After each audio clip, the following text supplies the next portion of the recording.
Assalamualaikum warahmatullahi wabarakatuh. Perkenalkan, nama saya Andri Irawan, Stambuk F551-19061.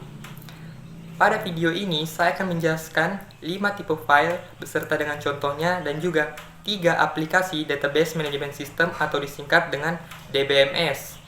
Baiklah, tanpa tunggu lama lagi, ayo kita ke penjelasan yang pertama, yaitu 5 tipe file. File yang pertama adalah file master. File master atau disebut juga file induk merupakan file yang terpenting pada suatu sistem. Sebuah file induk merupakan file yang digunakan untuk menyelesaikan tugas tertentu dan dipelihara secara teratur. Ada 2 jenis file master. Yang pertama adalah reference master file, yaitu file yang berisi record yang tak berubah atau jarang berubah. Contohnya adalah berkas pelanggan yang berisi field, nomor rekening, nama, dan alamat. File master yang kedua adalah dynamic master file, yaitu file yang berisi record yang terus-menerus berubah dalam kurun waktu tertentu atau berdasarkan suatu peristiwa transaksi. Contohnya adalah berkas stok barang dan lain-lain. Tipe file yang kedua adalah file transaksi. File ini disebut juga dengan file input, digunakan untuk merekam data hasil dari transaksi yang terjadi. Contohnya, rekaman tentang pelanggan yang sudah membayar tagihan listrik akan membentuk transaksi. Alasannya, file tersebut memiliki tenggang waktu untuk diupdate. Berapa banyak listrik yang dipakai dan berapa besar biaya yang harus dibayarkan pengguna. Tipe file yang ketiga adalah file laporan, yaitu yang berisi data yang dibuat untuk laporan atau keperluan user. File ini bisa dicetak pada kertas printer atau hanya ditampilkan di layar monitor. Contohnya adalah data laporan keuangan sebuah perusahaan yang harus diketahui bagian-bagian terkait. Tipe file yang keempat adalah file sejarah, yaitu file yang menyimpan data yang telah disimpan dalam bentuk suatu periode waktu tertentu yang telah lampau. Contohnya adalah laporan akhir tahun perusahaan.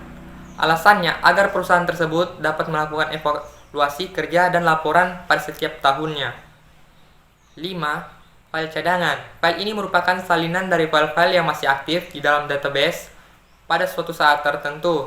Contohnya, pada proses pembuatan duplikasi database dalam bentuk file. Alasannya untuk digunakan sebagai pelindung atau cadangan bila file database yang aktif mengalami kerusakan atau kehilangan. Baiklah, kita akan ke pembahasan selanjutnya, yaitu 3 aplikasi database management system.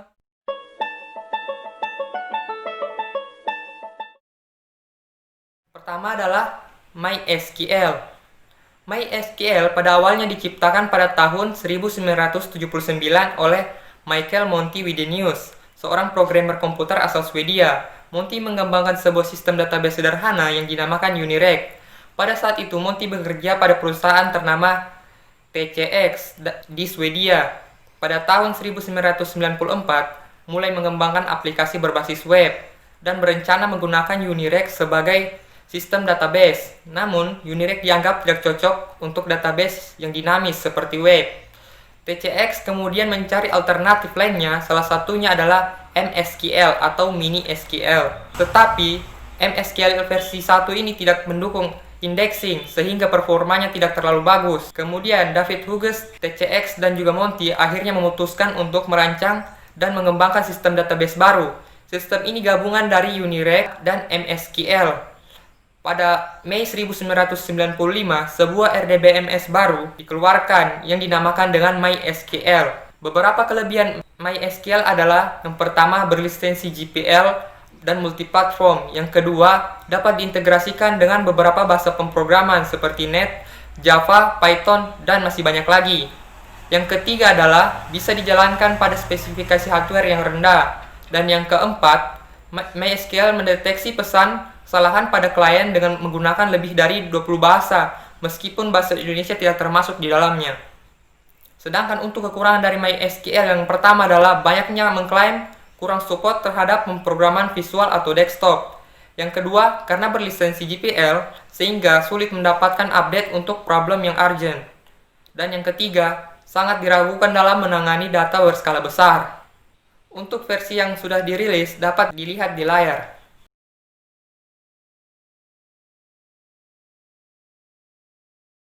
Aplikasi DBMS yang kedua adalah PostgreSQL atau PostgreSQL adalah sebuah relational database management system atau RDBMS yang dikembangkan oleh tim relawan yang ada di seluruh dunia yang bersifat open source.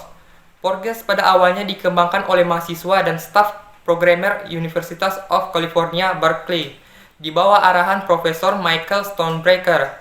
Software ini mulanya dinamai dengan Postgres, dan pada tahun 1995, nama yang digunakan hingga sekarang adalah PostgreSQL. Awalnya Postgres dianggap tidak memiliki standar ANSI SQL 92, standar database berskala besar. Karena merasa mendapat tantangan, Postgres berusaha untuk memenuhi standar tersebut dan akhirnya Postgres mampu juga untuk mencapai standar ANSI SQL. PostgreSQL menawarkan banyak fitur modern termasuk Complex SQL Queries, SQL Subsets, for edge case, trigger, views, transaction, dan lain-lain.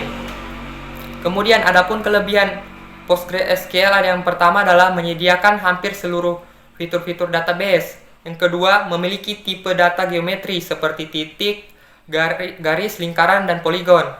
Yang ketiga, memberikan kita kemampuan mendefinisikan sebuah field sebagai array. Sedangkan untuk kekurangan dari Postgres yang pertama adalah kurang cocok bekerja di lingkungan web jika dibandingkan dengan MySQL.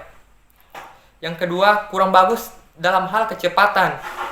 Dan yang ketiga, kurang unggul dalam hal ketersediaan fungsi built-in. Dan yang keempat, replikasi PostgreSQL sendiri belum disertakan dalam distribusi standarnya. Dan untuk versi yang dirilis dapat dilihat di layar.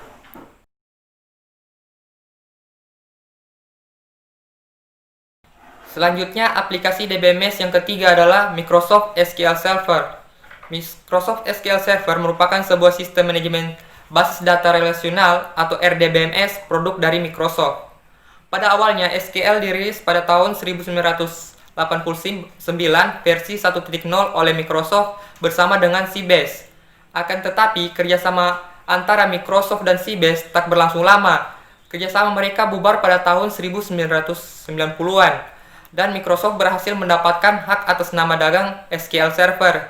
Semenjak saat itu, Microsoft sudah merilis banyak versi SQL Server seperti SQL Server 2000, SQL Server 2005, SQL Server 2008, SQL Server 2008 R2, SQL Server 2014, SQL Server 2016, SQL Server 2017. SQL Server ditawarkan dalam beberapa edisi dengan fitur dan opsi harga seperti Enterprise yang dirancang bagi perusahaan berskala besar. Opsi ini menyediakan semua fitur SQL Server dan memiliki harga yang paling mahal.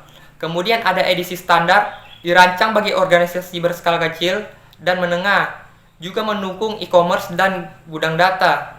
Kemudian ada edisi Workgroup, di mana bagi organisasi kecil bisa digunakan sebagai back-end database untuk web server skala kecil atau kantor cabang. Dan juga ada edisi Express yang dirilis gratis, memiliki jumlah fitur yang terbatas. Ini bisa menjadi pengganti database Microsoft Access.